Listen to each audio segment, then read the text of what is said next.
Saya mau cerita sebentar tentang khol. Dulu 84 guru saya Kiai Haji Maimun Zubair, semua mas saya se-Indonesia rawuh ke sini untuk muktamar, termasuk bapak kandung saya Kiai Haji Nur Salim ikut datang, ikut menyaksikan betapa pondok ini zaman itu masih Kiai As'ad jadi tonggak sejarah penting dalam NU, yaitu kembali ke Khittah 26.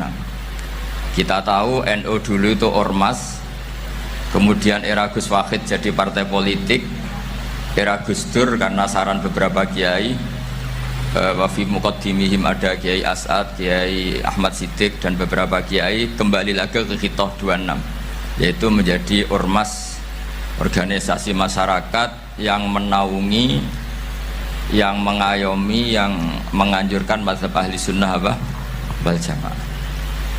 Tadi Gus Azaim cerita betapa pentingnya para pendiri, para muassis yang diibaratkan sebagaimana pohon.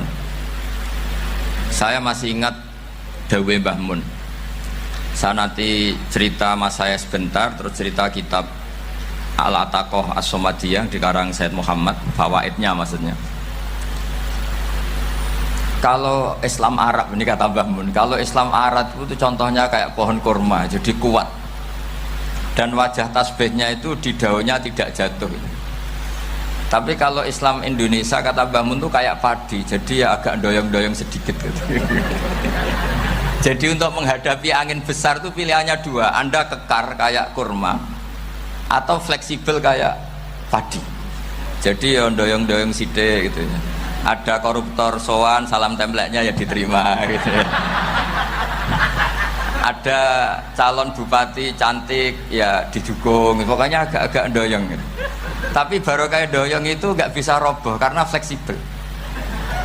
Jadi kazar in akhraja syatahu, jadi ada dua tamsil.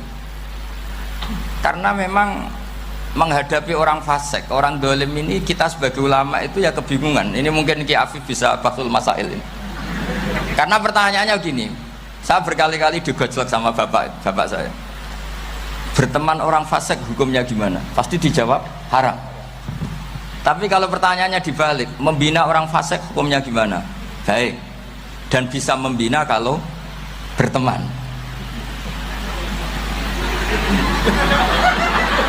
Makanya Gus Azaim pernah bikin seni deh, muktamar seni. Anggap saja madhabnya seperti itu gitu. Jadi ya agak doyong-doyong sedikit. Masa ketop berteman orang yang macam-macam, tapi itu fleksibel. Nyatanya tetap soleh sampai sekarang gitu. Itu berarti itu ya gitu kata Mbah Mun itu. Jadi untuk menahan angin yang besar pilihannya hanya dua. Anda kokoh kayak pohon kurma atau fleksibel kayak padi. Nah, Islam Indonesia kata Mbah Mun itu pari wae katanya, padi. Jadi ungkapan-ungkapan para masyayikh ini penting karena khazanah yang saya baca. Saya berkali-kali cerita ini dalam kitab Khilyatul Auliya. Itu Abu Nu'aim Al-Asfihani cerita tentang riwayat Sufyan bin Uyainah. Ini gurunya Imam Syafi'i. Itu setiap kali Nabi Isa dan Yahya, ini dua nabi yang sekurun, sama-sama masih muda. Nabi Yahya itu senengannya dolan ke orang-orang soleh, menyambangi orang-orang soleh. Tentu itu bagus. Tapi kalau Nabi Isa ini suka menyambangi orang-orang yang fasik, orang-orang yang nggak jelas. Ketika dua beliau ini ketemu, tentu yang perlu jawaban Nabi Isa karena kontroversi, berteman sama orang-orang yang nggak jelas. Kata beliau, innama ana tabibun udawil mardo. Seorang kiai, seorang nabi, orang yang baik itu ibarat dokter. Di mana-mana dokter tuh ngobati orang yang apa? Sakit. Kalau Anda dokter dan peneliti satu penyakit, pasti cari daerah yang banyak pandeminya. Masa neliti pandemi di orang-orang yang apa? Sehat. Jadi ini juga perlu dibahsul masail kan. Karena tadi dibolak-balik itu. Bina orang berteman orang fasik hukumnya haram karena wa in kana dasarin fajannibhu sur'atan. Tapi kalau bina orang fasik hukumnya baik, bisa bina kalau berteman. Jadi fikih itu ya karek diwolak-walik. Makanya sholat juga gitu, sholat yang tumak nina yang lama itu ya bagus. Masa jagongan mbek pangeran nggak asik, jagongan sama teman aja asik, masa jagongan sama pangeran tidak apa asik. Tapi kalau Ibnu Abbas sholat tuh cepet. Ketika ditanya kenapa kalau anda sholat cepet, setan baru tata-tata mau goda saya sudah selesai kata. Karena setan itu ya jaga jaim tuh, jaga image. Jadi kalau mau goda orang itu ya surinan dulu, macak-macak dulu. Ternyata mau ke situ sholatnya sudah selesai. Lah kebetulan mazhab saya tuh yang kedua itu gitu. Jadi kalau Gus Azaim itu sholat lama sekali. Itu ada mazhab tandingan, yaitu mazhab saya. Itu karena ini sepuh saya, meskipun top beliau tapi sepuh saya. Saya sudah 50, beliau baru 40. Ini berarti baru memulai kiai. Kalau pakai umur nubuah ini baru memulai. Jadi mazhab itu penting. Jadi pembanding itu harus diutarakan. Sehingga dalam fikih manapun itu sebuah mazhab itu harus diuji itu lewat pembanding. Dulu itu setiap debat fikih antar ulama itu mesti nggak ada yang menang. Misalnya saya kiai kelihatan miskin tuh ya baik supaya santri-santri yang miskin itu punya teman gitu. Karena rata-rata santri itu miskin, nah dikancani kiai kan seneng gitu. Tapi problemnya kiai yang miskin itu ya nggak bisa nolong santri karena dia sendiri apa miskin. Makanya dulu Imam Syafi'i itu pengagum orang miskin. Setelah ngaji Imam Malik tanya, ya Imam Malik orang yang sealim jenengan itu siapa? Jawabnya Imam Malik lucu. Dulu Abu Hanifah, sekarang orangnya sudah meninggal ya. Ilmunya dititipkan atau diwaris oleh Muhammad bin Hasan Asy-Syaibani. Akhirnya Imam Syafi'i dibiayai Imam Malik ke Irak. Imam Syafi'i miskin, bisanya ke sana dibiayai Imam Malik. Itu seperti Abu Ya Said Muhammad masyhur, ini murid beliau. Kalau ada santri boyong kan mesti apa? Disangoni. Ketika datang ke Irak, Muhammad bin Hasan Asy-Syaibani itu nata uang, nata emas itu di ruang tamu. Jadi ngitung uang itu di ruang tamu miliatan. Ini kaget, ini kiai kok kedonyan kata Imam Syafi'i gitu. Tapi apa kata Muhammad bin Hasan Asy-Syaibani? Anda kagum ini, Anda kaget ini. Kalau kamu menyoal orang soleh kaya, ini tak kasihkan orang-orang fasik biar dipakai judi, dipakai selingkuh, dipakai maksiat. Jangan harta ini harus tetap di orang soleh. Kalau ke orang fasik bahaya. Berarti kiai boleh kaya, boleh Semenjak itu ada gerakan kiai kudu sugih. Ya ada yang kesampaian, ada yang enggak gitu aja. Tapi karena kalau pakai logika fikih, harta itu fitnah. Oke, seakan-akan harta itu masalah. Tapi kalau ini dikuasai orang dolim, maka masalah besar. Jika orang-orang soleh ini harus juga menguasai harta. Nah, terus lama-lama dikiaskan kekuasaan. Kalau yang kuasain orang fasik, orang tidak sholat ribet. Akhirnya kiai terus dukung, ya akhirnya ikut politik tadi. Nak menawa bupatinya kena diatur gitu. Diatur kon sholat, orang ngasih proposal, maksudnya diatur keng sholat maksud. Ini cerita-cerita apa logika fikih. Makanya saya sering ngaji kitab-kitab itu, diantara yang saya suka adalah ada dialog besar yang terjadi di antara orang-orang pilihan, termasuk bahkan di antara para nabi dan Tuhan. Jadi unik, Allah sendiri kadang mengajari kecerdasan para nabi itu ya lewat dialog. Masyhur itu, Nabi Ibrahim itu punya ruang khusus untuk sholat dan tidak boleh siapapun masuk situ. Tahu-tahu ada yang sudah di situ. Beliau membuka, kaget. Siapa memberi izin ke kamu yang punya rumah ini? Saya yang punya rumah dan saya tidak memberi izin kamu. Yang memberi izin saya itu yang punya saya, kamu dan rumah ini. Yaitu Allah Ta'ala katanya. Wah berarti kamu malaikat dong? Iya, saya malaikat Israel. Disuruh nyabut nyawa kamu kan? Ya agak sopan karena gak pernah mondok di Salafiyah gitu. Namanya malaikat Israel itu akhirnya Nabi Ibrahim bilang, wah itu keliru, Anda pasti keliru. Hal ra'aita habiban yumitu habibah, hal ra'aita khalilan yumitu khalilah. saya ini Khalilur Rahman, saya ini kekasih Allah, masa ada kekasih bunuh yang dikasih? Itu Israel akhirnya ngaji, masuk akal juga. Ternyata perintah ini mungkin hoax ya, pokoknya dia terus mikir akhirnya. Iya ya, masa ini kekasih Allah kemudian oleh Allah dibunuh, dimatikan. Terbanglah Israel, matur lagi, ya Allah, kata Ibrahim, hal ra'aita khalilan yumitu khalilah. Masa kekasih bunuh yang dia apa? Kasih. Kayaknya masuk akal Gusti.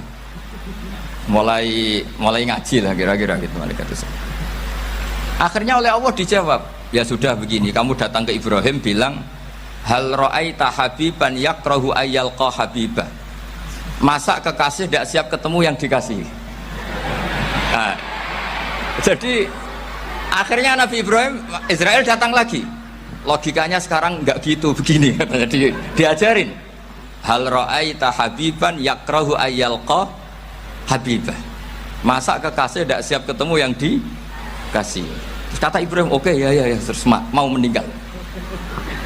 Jadi kalau jenengan cinta betul sama Allah ya harus, ya tidak usah, jangan sekarang, tapi kalau mati di rumah aja, kalau di pondok ngerepotnya kiainya nanti itu. Tapi nanti setelah punya cucu banyak lah. Nah, barokahnya baca ini, dialog-dialog orang pilihan ini akan tersibak. Karena tidak dalam semua kebaikan itu nggak ada logikanya, rata-rata ada logikanya. Misalnya begini, kalau Anda orang soleh, kemudian anak Anda pamit mau sekolah di Jerman, pilihan Anda mengizinkan apa enggak? Karena potensi jadi fasik ya tinggi, karena di tempat-tempat maksiat. Potensi berdakwah dari daerah yang untuk daerah yang tidak ada dai-nya menjadi ada. Itu mesti ulama itu berdebat. Misalnya punya anak pamit mau kembali atau keluarga. Yang satu cara berpikir optimis.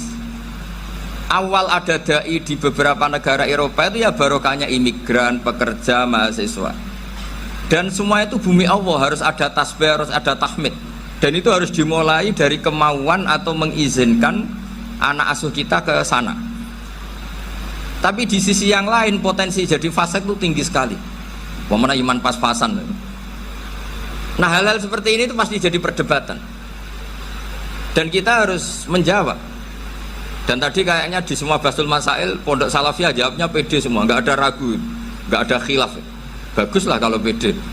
Meskipun nanti mungkin ada ulama lain yang cara berpikir apa? Berbeda. Sehingga ini saya cerita ya. Sehingga di kitab-kitab fikih, misalnya saya kok hidup di Bali sudah punya komunitas ngaji. Itu kok saya pindah ke Sukorejo sini, banyak ulama yang mengatakan haram. Karena membiarkan bumi Allah yang sudah pernah ada orang yang sujud kemudian ditinggalkan kosong dan kemudian dikuasai orang yang tidak sujud. Jadi dianggap itu pembiaran. Jadi banyak di kitab Qalyubi, sarahnya Mahalli, jika ada seorang muslim yang hidup di negara orang kafir, dia nyaman dan dapat teror, itu nggak boleh lagi pindah ke negara Islam yang sehat. Karena takutnya li Allah yasnau liyal kafir tilkal buka, supaya bumi itu tidak dikuasai orang kafir. Jadi ini hal-hal yang para fuqaha itu harus berdebat. Karena ini masalah-masalah fikih. Sehingga mulai dulu ya banyak ulama yang jauh berpolitik. Mulai Wali Songo sampai sekarang alhamdulillah yang minat banyak. Mungkin bedanya ikhlas sama tidaknya. Tapi kalau saya pernah dikeluhin utusan dari ya komunitas Islam Indonesia itu dulu itu ceritanya banyak yang dari Kamboja. Dari kalau dulu orang cerita itu orang Cempa. Itu setelah di Indonesia besar Wali Songo dan Brawijaya 5 itu sudah mulai oleh. Itu singkat cerita mereka berpikir ingin bikin kerajaan apa? Islam di Demak Bintoro dengan raja pertama yaitu Raden Fatah, karena Raden Fatah ini putra Brawijaya. Padahal setelah jadi kerajaan ini era itu sudah konflik, berebut kekuasaan. Akhirnya sampai jadi Jipang, jadi Jogja, jadi Solo dan seterusnya. Tapi kata Bang Nur itu tetap barokah. Karena orang Islam terus terbiasa mikir. Sekiru-miru sidik supaya orang Islam biasa mikir. Sehingga zaman Mbah Hashim ya sudah mungkin Masumi, zaman Ki As'ad pengaruhnya besar, sampai sekarang Kiai pengaruhnya besar. Nah barokahnya Kiai pengaruh besar ini sampai moral jadi ukuran. Misalnya sekarang ada calon bupati kalau nggak sholat itu pasti kalah.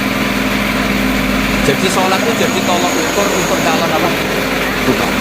Meskipun mungkin punya efek pura-pura sholat, tapi nggak apa-apa lah. Sementing moral ini jadi ukuran. Sementara yang di Thailand, Patani, itu karena dulu pelajarannya tasawuf, itu orang nggak ambisi mimpin dunia. Tahu-tahu dipimpin. Dan akhirnya Yun Sewu ya saatnya Islam-Islam yang dulu terlalu tasawuf karena nggak punya pengalaman memimpin, akhirnya lazimnya konsekuensinya adanya dipimpin. Tapi Islam Indonesia beda karena punya memimpin itu akhirnya dari orang Islam biasa menjadi Islam yang sholat sampai Islam yang bisa ngaji, bisa memimpin negara. Tentu yang paling populer dimulai Gus Dur. Jadi ini sesuatu yang barokahnya istiadat para kiai, sementing Islam itu punya. Jika di Indonesia itu barokahnya itu kebaikan jadi tolok ukur. Ada orang yang terkenal koruptor atau terkenal nyuwun sewu selingkuh atau terkenal apa itu pasti tidak jadi. Karena moral itu menjadi tolok ukur. Dan itu adalah politik para kiai. Jadi ini saya cerita dan itu negara juga akhirnya untung karena seleksi agama sama negara itu sama-sama kiai yang bilang negara harus dipimpin orang soleh, negara juga bilang seperti itu. Nah, ketokohan para beliau-beliau ini yang mau lah bekerja sama dengan Umar, kita tahu dulu Pak Harto ya rawuh di sini ketika Muktamar 84, rawuh ke Kiasa, ketika mau kembali ke Sinton juga digembuk oleh ulama dari Maroc. Dan akhirnya ini menjadi negara yang alhamdulillah semoga selalu menuju Baldatun Thayyibatun wa Rabbuna Ghafur. Nah kemudian di sini saya tabarruk dengan Syekh Muhammad gurunya Kiai Syahsalim. Saya mau cerita tentang amaliyah tadi. Saya sebetulnya nggak niat bacakan seperti itu gara-gara ada khataman jumlahnya banyak nggak jadi pusing. Ini panitia tanya khatam betul apa enggak? Iya khatam betul. Tapi kayaknya saya tidak yakin karena saya ini kan dari pondok takmid. Biasanya anak khataman itu untuk bodoh nih di bocok buat tersenyimak yang menggolok pojok itu berkup kebanter. Nadanya lapat-lapat yang di tengah itu gak dia baca. Tapi ya semoga dimaafkan Allah. Jelas itu enggak. Tapi saya mau cerita ya. Jadi cara berpikir saya Muhammad ini nanti juga saya teruskan di pada tadi. Ini saya baca. Di antara yang diyakini madhab Malikiyah, ini saya baca saja teksnya. Jadi ada riwayat namanya kalau Syekh Muhammad bahasakan itu Ataqoh Somadiyah. Kalau di Indonesia kadang orang bilang Al-Ataqoh Al-Kubro, yaitu dengan membaca surat Ikhlas. Di sini jumlahnya hanya 100 kali, Ikhlas 1000 kali. Berapa? 700 juta ini sudah susuk banyak.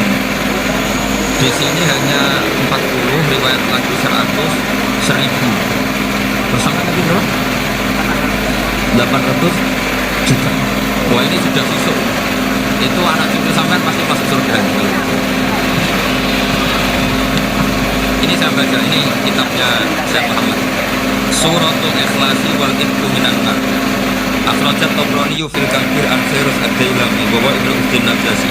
Waqad khataman Nabiya sallallahu alaihi wasallam. Orang ini jadi khadimnya Nabi. Qala Rasulullah sallallahu alaihi wasallam, "Man qara'a qul huwallahu ahad mi'ata marratin fi shalat aw ghayriha, kataballahu lahu bara'atan minan nar." Ini hanya berapa ini?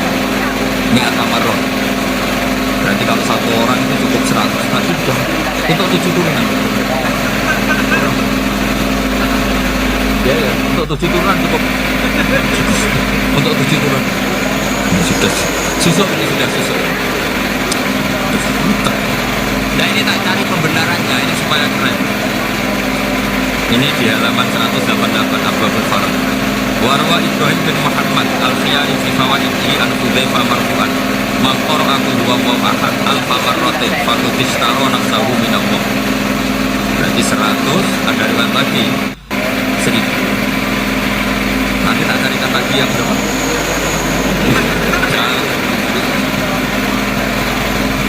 Nah ini saya baca. Wahadal adatu huwa al-ma'ruf bi ataqatis somadiyah. Waqad nassa jama'atul muta'akhirin malikiyah ala istihbab bi ataqatis somadiyah. Wa haddu ala qira'atiha wa istimaliha. Minhum asy-Syaikh Abdus Salam al-Asmat al-Rusai. Jadi kulluha ulai istahabbu ataqatas somadiyah ma'a irafi ba'dihim kal misnawi bi syiddati hadisiyah. I'timadan ala annaha dan al-fadhil allati tasahabu fiha. Faman sa'a yastamila ruja'a usulama fiha fala ba'sa bidzalik ala syarti alla ya'taqida subuta dzalika an Nabi sallallahu alaihi wasallam hatta la yaqa bil kidbi alaihi. Jadi intinya itu silahkan Anda bikin jumlah sesuai versi Anda. Yang penting Anda jangan kampanye kalau itu perintah Nabi Muhammad sallallahu alaihi wasallam. Karena kalau kamu atasnamakan Nabi kemudian jumlahnya sampai 800 juta, berarti Nabi mengajarkan masyakoh pada umatnya. Jadi cukup yang riwayat itu di sini ada 100 sama 1000. Jadi kalau jumlah nanti untuk 7 apa? Turunan. Jadi kamu harus ditutup dengan doa, ya Allah, semua itu bukan untuk saya tapi untuk 7 turunan. Tolong catat ya Allah. Jadi artinya gini ya, orang Indonesia yang sering praktekkan ataqosomadiyah itu bukan tanpa dalil. Ternyata dalam madzhab Maliki, saya masih ingat ketika mbak saya kandung, bapaknya Bapak Mas Malik Nur Syam, itu wasiatnya minta dibacakan 4.000. Yang baca pas itu ya Bapak sama anak-anaknya. Dan kemudian alhamdulillah zaman akhir itu mulai agak kalut. Kalau ada acara itu wong liya kon maca anak mlebu metu gak belum maca. Itu keliru saja untuk saya sering kalau mimpin di rumah, kalau yasinan di tonggo-tonggo kok anaknya kan moco saya keluar bapakmu bang dia bukan moco. Jadi itu menurut saya itu yang jelas. Saya sampai misi begini, yang ada riwayatnya itu tidak mata ada mengkoto awal bila misalnya sotakotin jariyah awal minta di awalatin solihin yatullah, itu tidak ada di hadis awkiyayin solihin yatullah. Yang ada itu awalatin apa? Solihin. Jadi anaknya harus ikut, kalau tidak ada usaha. Akhirnya anaknya dulu tinggi terus gitu. Akhirnya tapi jagung paling agak mau mendet sidik mengakur anaknya.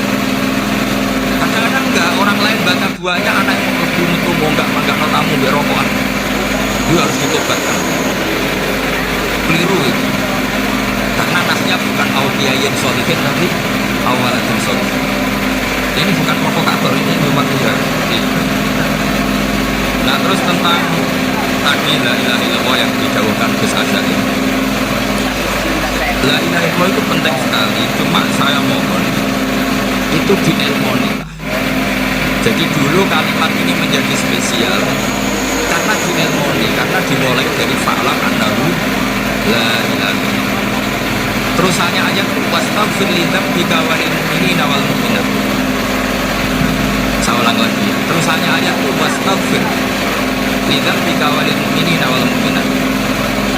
Makanya menurut madzhab Sadili, kamu disuruh baca la ilaha illallah dulu, jangan istighfar dulu.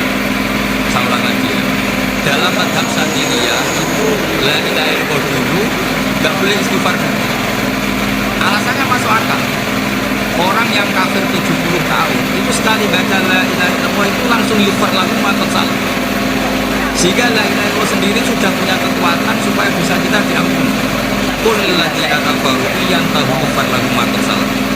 Cara menghentikan kekafiran gimana? Dia melafazkan la ilaha illallah. Ini kalimat yang begitu saktinya sampai orang yang kafir puluhan tahun itu dosanya semuanya terhapus hanya karena melafazkan la ilaha illallah. Nah, makanya kata Abu Hasan Asy'adili wastaghfir lidzambika ay bihadil kalimat. Seseorang sah istighfar itu kalau melafazkan la ilaha. Misalnya ada orang kafir mati kafir, sah enggak anak cucunya mengistighfari dia? Tidak sah karena belum melafazkan la ilaha illallah. Makanya kata Abu Hasan Asy'adili wastaghfir lidzambika ay bihadil kalimat. Sehingga lafaz ini spesial betul. Tapi kadang-kadang beberapa mursyid cara berpikir lain. Ini kalimat thayyibah harus dibaca orang suci sehingga mendahulukan apa? istighfar untuk supaya pas lafadzkan kalimat thayyibah sudah dalam keadaan apa? Suci. Itu juga masuk akal. Tapi secara meyakinkan saya sendiri lebih mengikuti manhajnya Abdul Hasan Asy'adzili karena alasannya tadi yang kafir puluhan tahun saja langsung luntur dosanya karena melafadzkan la ilaha illallah. Artinya la ilaha sendiri sudah bagian dari istighfar. Nah, ya tadi buktinya falam annahu la ilaha illallah fastaghfir lidzam bika walil mu'minin. Jadi orang sah istighfari itu setelah dipastikan sah tauhidnya. Jadi setelah tauhidnya sah yaitu la ilaha illallah baru sah apa? Istighfari. Sehingga orang kafir, seolah lagi orang kafir yang mati kafir, anak cucunya tidak boleh apa? Tidak boleh mengistighfar.